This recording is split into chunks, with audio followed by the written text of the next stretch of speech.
Can everyone see my screen all right?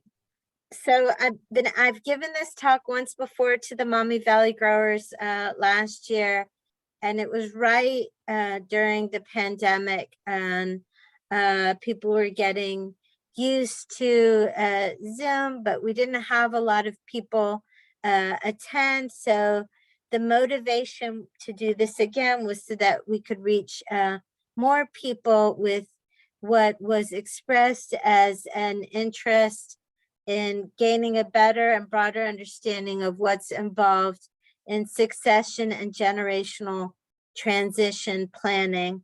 I know that many of you may have already gone through this process, but my experience is that most people it's in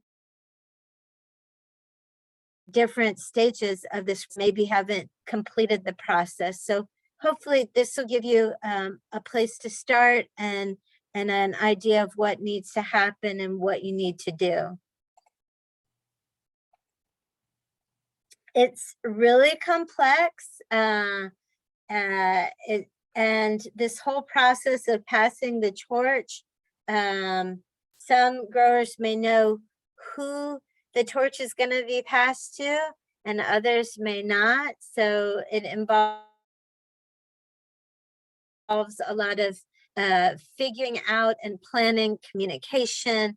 There's having a business plan, figuring out the legal and financial issues associated with transferring ownership, as well as coming up with some really strong goals. This is your legacy, and it's really important to make sure that your needs are addressed. And it comes with a lot of challenges that that families have to deal with. And each farm is not going to be the same. Each grower is going to have different issues that need to be resolved. So knowing who should be involved and what the next step is a part of the challenge. So there are a lot of different things that need to be addressed when developing a transfer plan. You've got the goal setting, bringing everyone together in the family who needs to be involved in this process together to figure out the goals. Developing a business plan, this can be really hard. Many of you have very well developed farms, and you've been farming for a long time, so you probably have a business plan, but even this needs to be revisited every few years, and especially when you're trying to figure out this whole issue of farm transfer. In a farm transfer land, you also map out the land use, not just how the land is being used now, but how the land may be used in the future.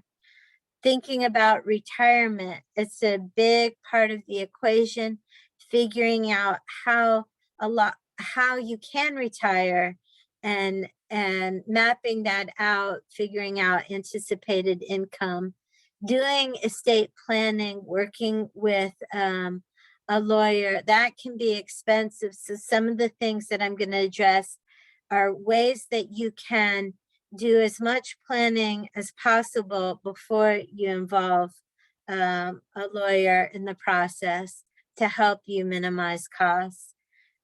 Figuring out the process of management transfer. What needs to happen? How do you pass on the knowledge? How do you create space for the next generation to implement their own kind of plan? And then the whole issue of asset transfer and working with consultants to figure out how that happens. So 90% of growers don't have a plan. And here's something that you have to remember, is that the government, regardless of whether or not you have a plan, does have a plan. So you don't want the government's plan to be your plan for transferring your land, because that's more than likely not how you want your legacy to be dealt with. It just really puts everything at risk. And so you need to think about things that families don't like to talk about, which is the 5 Ds: the death, disability, disaster, divorce, and disagreements. Those have to be dealt with. Have a plan for dealing with those things to minimize your legacy's risk. Communication seems to be the hardest aspect of getting these plans done. You have to be willing to have really difficult conversations with the people that you love. Well, hopefully you love them. I'm going to say that you do. All of the stakeholders need to be involved, and this can cause a lot of tension.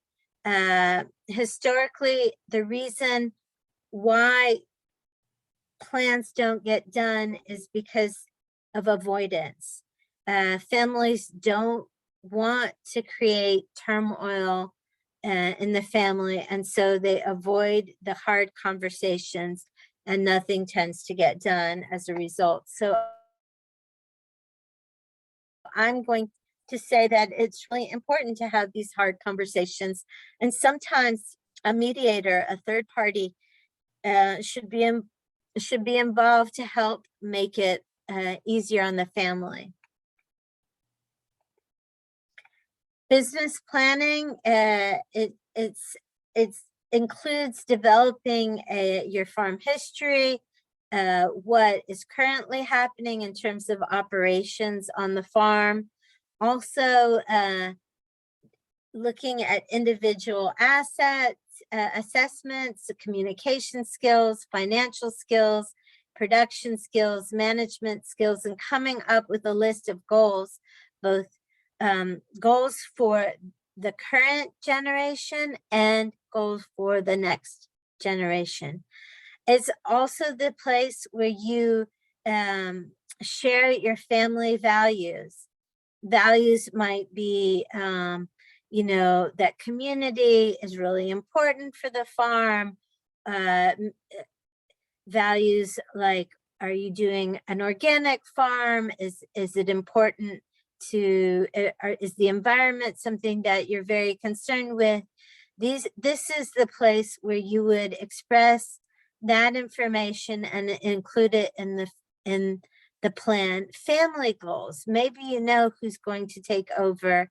Maybe those members who aren't involved in immediate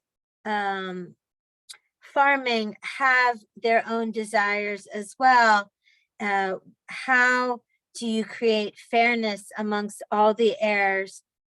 This is where all of that is addressed, and it's really helpful if the farm has a mission statement that captures all of these family values and visions, and addresses these in a very short, one sentence mission statement.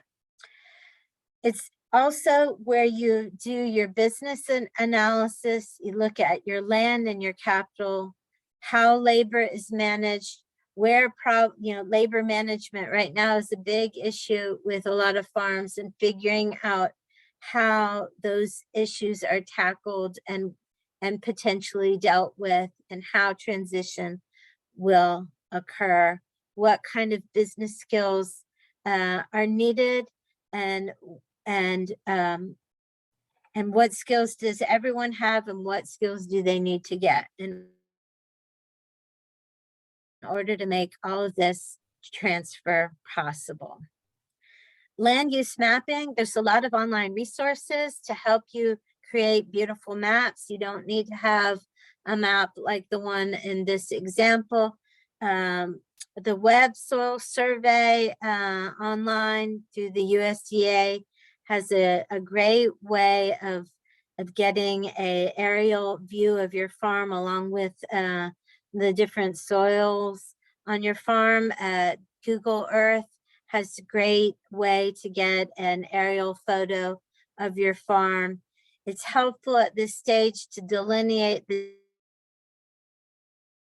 different land uses and break up the different parcels on your property into the different land uses, both current land use and even thinking about projected future land uses is something that you want to think about and include. So when you ask yourself, when do you want to retire? Saying that you're never going to retire is not really helpful. You really have to think about, okay, how much do I need in order to retire? It's really a challenge because farms are businesses, but they're also usually where we live. So figuring out what do you need to live off, and how much do you need to get from the farm, while most of your resources may be tied up in the land and the equipment and the plants and the products. So your money may be tied up, but you still, when you transfer ownership, you have to get money from the farm in order to have an income and to cover things like healthcare costs. And so it's something that you have to plan for and figure out.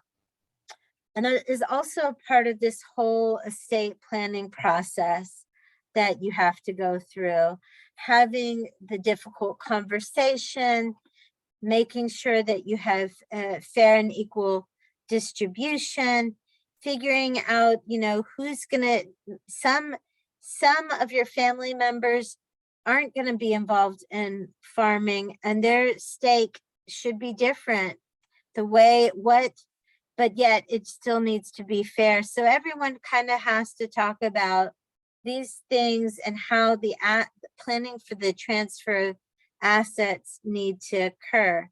And that usually involves legal help, and also sometimes accounting assistance to deal with things like estate taxes, and you have asset transfer that you also have to figure out.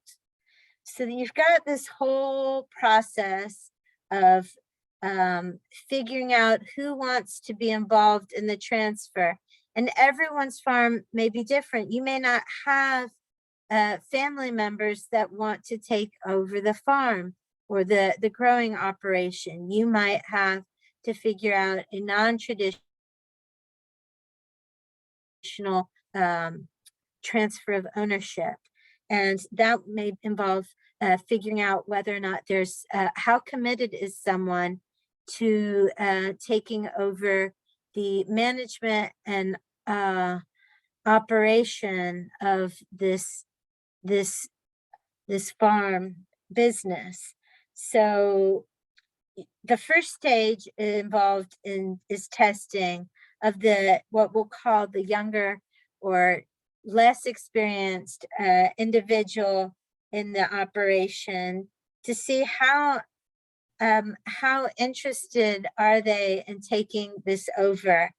And once they've demonstrated that they're committed to doing this and committed to making this happen, then you move into the second phase of the process. And at this time, that new individual needs to show how committed they are by contributing some personal property to this effort. And then after they have shown that they're committed, then you're starting to move into the established phase of the transfer process, where this new individual shows their maturity and the necessary skills to manage the operation.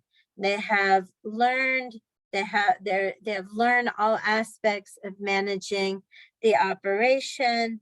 They have gained the necessary skills needed to make the transfer successful.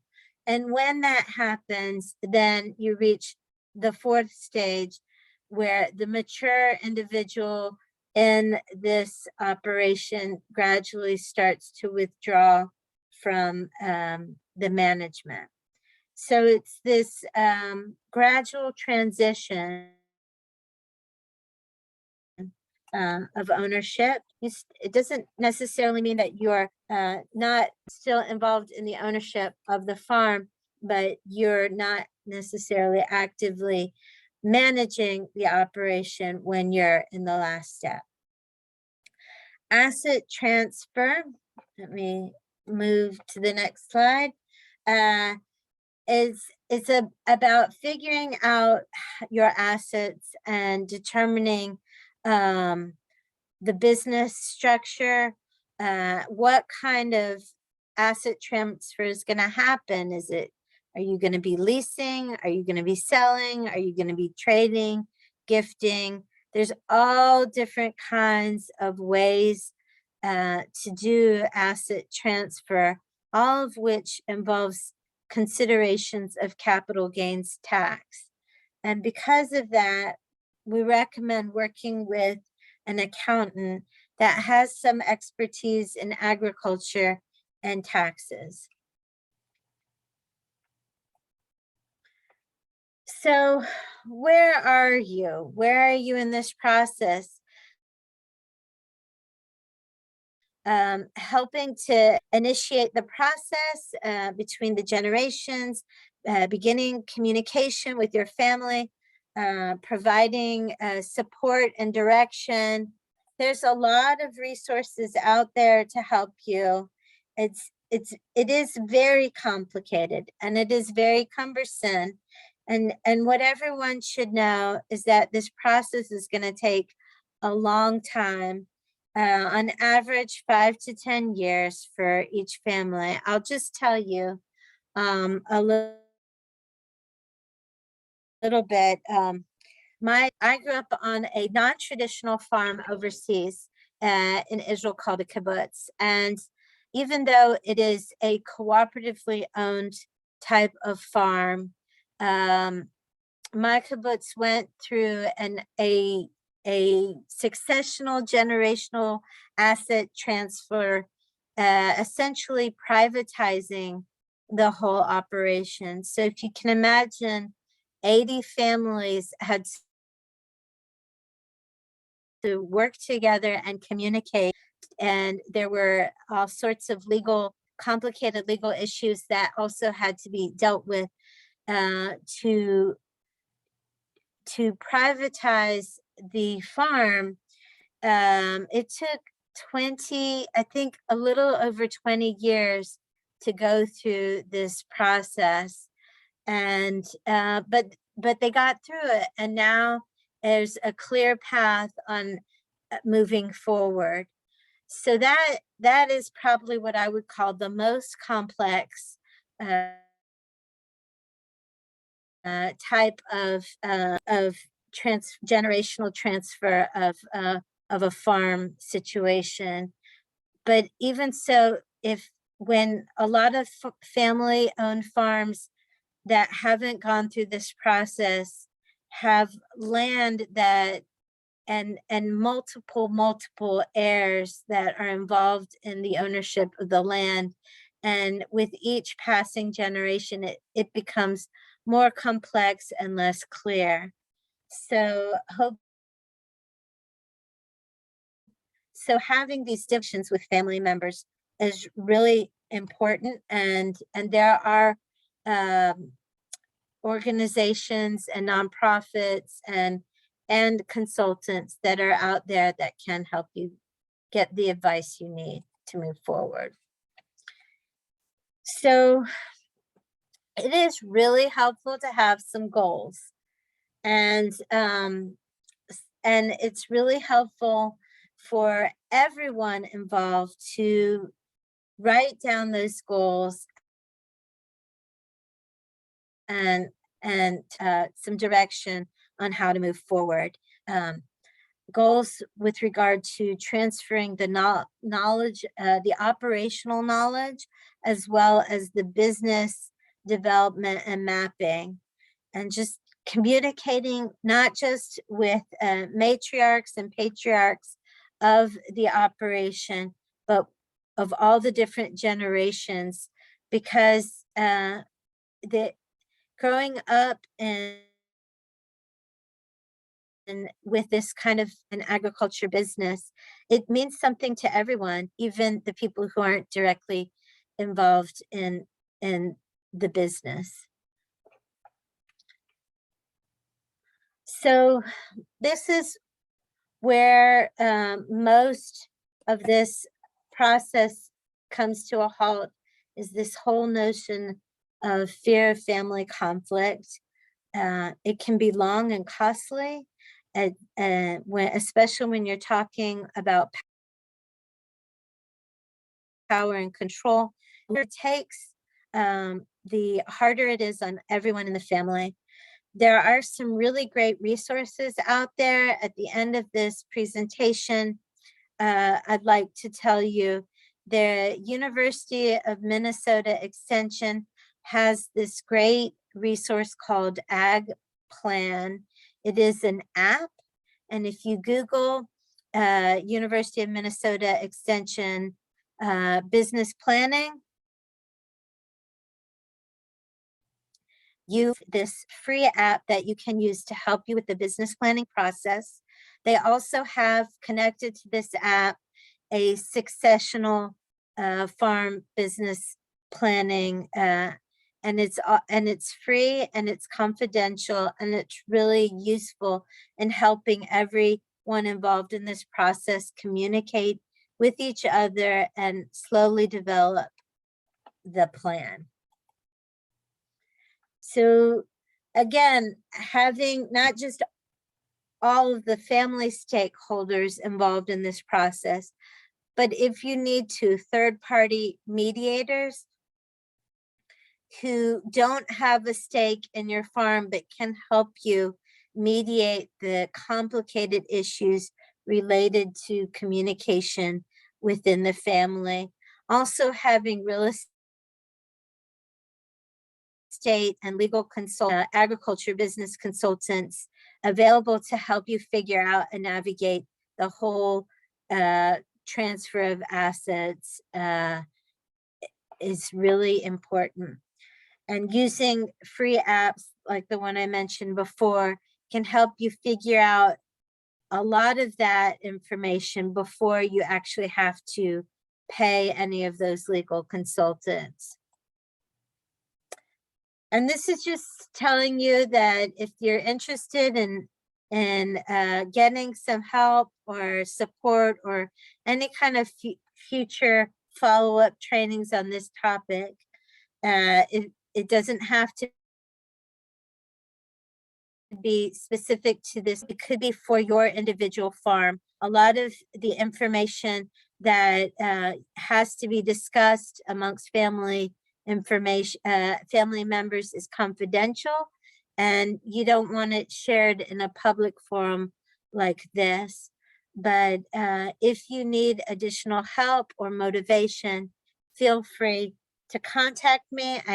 I'm not a legal consultant, and I'm not a real estate expert or an accountant, but helping to help you find other resources that might help you get through this process is something that I can do. Here's a list of online resources that you can use to help you through this process. And there's a lot of information out there, and there's a Land for Good, for example, has a nice toolbox that you can also use and access for free online. And here's my contact information.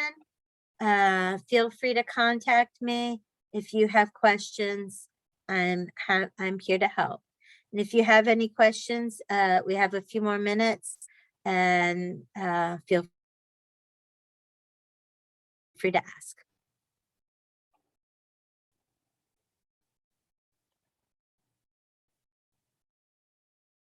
Does anyone have any questions?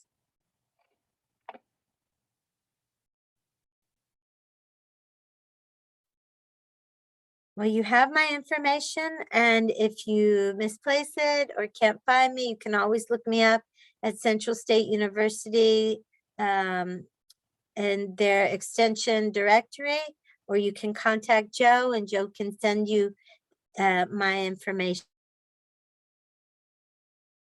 as well. Thank you so much.